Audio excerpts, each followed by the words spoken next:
musicians, which we obviously started in. That's the most important part. But being away from it so long gives just a new sense of energy. Mm-hmm. Yeah, I agree. Cool. All right, so I have "So Below" queued up for you guys. Okay. This is a song I started with the show after I played you guys' promo, because your promo was pretty awesome, because no one has ever done their own promo before, so that was very cool. So I wanted to give you guys, have everyone listen to your promo, and then also listen to "So Below," because "So Below" was the only song, I think Stacy is the one that sent this to me, I think. Yeah. Don't quote me on it. And yeah, okay, cool, awesome. Yeah, I was right. And so it's the only song I had for months until now. So tell me more about this song, "So Below." This song is less about the concept of limbo and more of an introspective type of thing. More about observing society for what it is. In terms of how I perceive, the world to be in a state of eternal limbo, like as above, so below, is kind of one of those like philosophical type of things that was involved with, making the record, because limbo is obviously, in the middle of that. But the reason why it's introspective is more about, I guess, my experiences personally, dealing with, just people in the world, I mean, this isn't like, me trying to cry or anything like that, but, when you just make eye contact with somebody and they're like scowling at you, and, I've had a lot of people tell me in my life, like, wow, I didn't know you were such this or such that. Like, they were surprised because I was a decent person. And I don't understand that, So Below was about kind of expressing that acceptance that, people are going to try and break you down. Like, this world is kind of like a dog-eat-dog type of thing. A lyric in there is, "I accept the hate you say I deserve, but when you die, please just know we'll be waiting down below." People that point the finger, everybody's about, you're going to hell, you're living your life wrong, you're doing something wrong and you need to correct it. And you'll take it to the television. And it's just kind of something that's engulfed in our culture that, to me, in a very personal level, kind of struck a very deep chord in me, and something I wish that society could change, maybe pay it forward, have a little bit less preconceived notions, realize and relate, that we're all people. We all want to be loved. We all want to, experience pleasure in our lives. We want to have fun. We want to make memories. We want to eat. We like food, I mean, it's like we all have everything in common. And it was somewhat of a hopeless attempt of accepting that the world will be like that, in hopes that one day it might change. That song is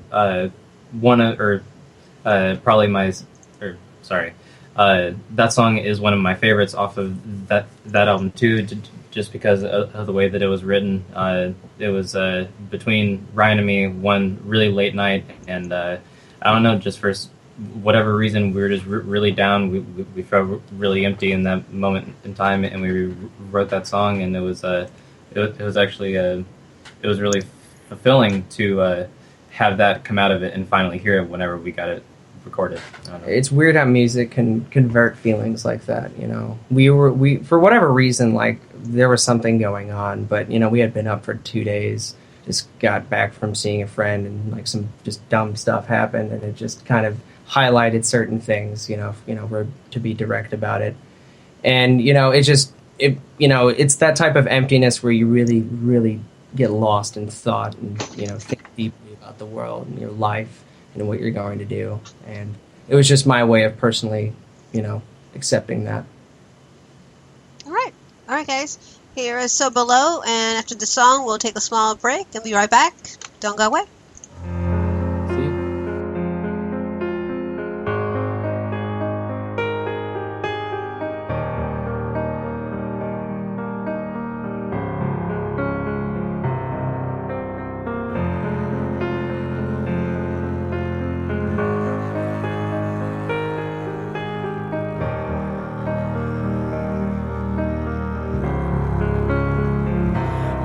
It's not such a cliche, but needs to be said. The world only cares if you're pretty or dead. If you don't fit in the standard mold, you'll find you're hated and feared. I hide all my weakness each precious skeleton in the closet. But could I break open the shell? I'll be honest when I speak of it. All the words just seem to be plastic. How much more do they think I can give? Until I'm just bones on the floor. Pull me closer to the edge, and yet somehow they still want some more. Why does it seem we get on our knees?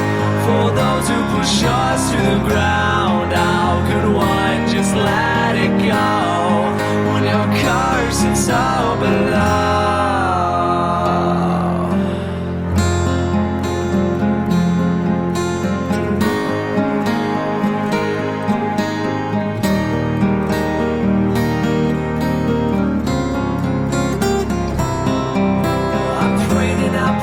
Till my spirit decayed. How could one be left with nothing and nothing left to blame? And when I needed God the most, I found He wasn't around. So I learned to just sedate it, couldn't feel much worse. I wear all these masks to throw you off my course. I can't figure out if it's you or me I am hiding from. How much more?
Let's Talk About the Music is wanting your sponsorship to help support local independent music and musicians worldwide. We have different levels of sponsorship for everyone, including up-and-coming bands and musicians, to give a little more boost to your promotions.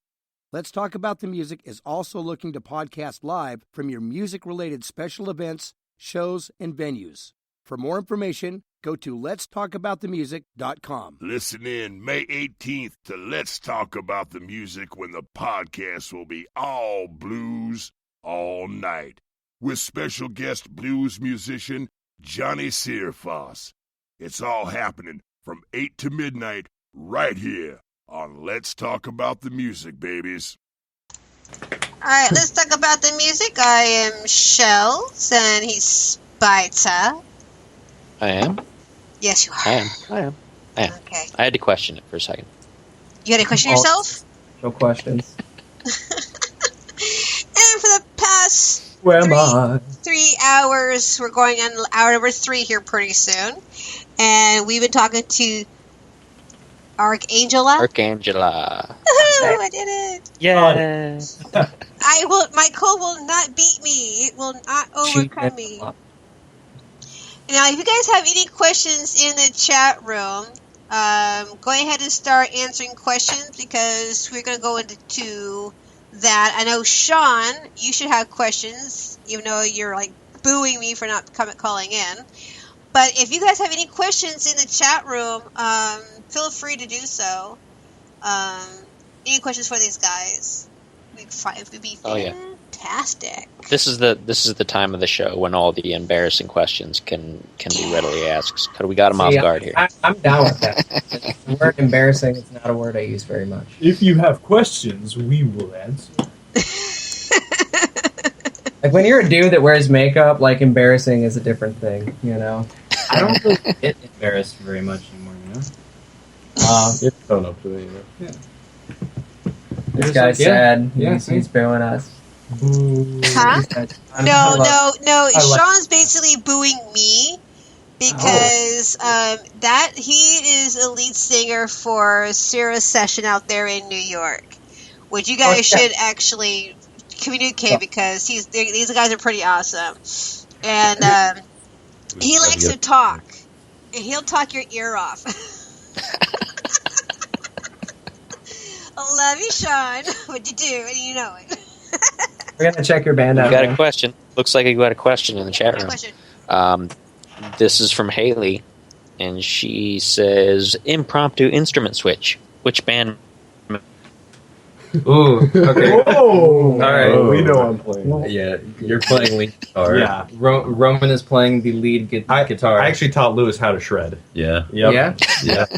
That happened? I just met him like a month ago, and everything I just learned in like the past, 8 years of playing. You just learned Yeah, it's just or all whatever. I don't know what he's doing, but Who would you be, Jeff? Now, that being said, if you guys switch all those instruments up, would you still be playing the same thing, or would you suddenly be playing something different? What'd you say? Sorry.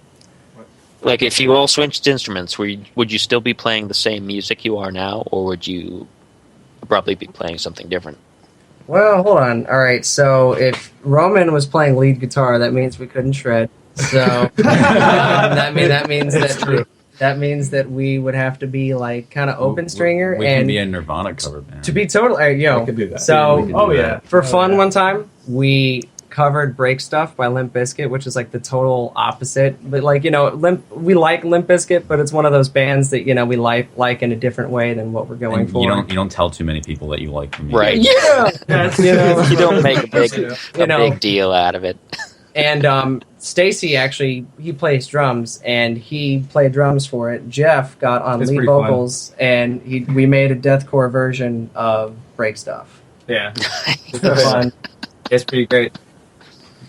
So, as far as changing instruments, I would have to play lead kazoo.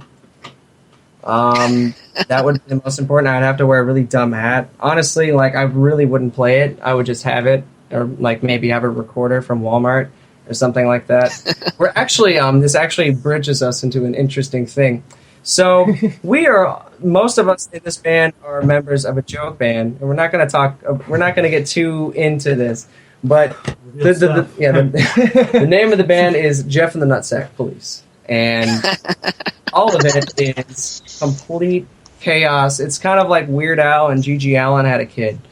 Basically, yeah, that's a good way to sum it up. Yeah, and it's pretty awesome. Yeah. So we switch instruments for that. Stacy's actually played an iPad. Yeah, I am use an app. I am the lead iPad player. That is a viable position these days.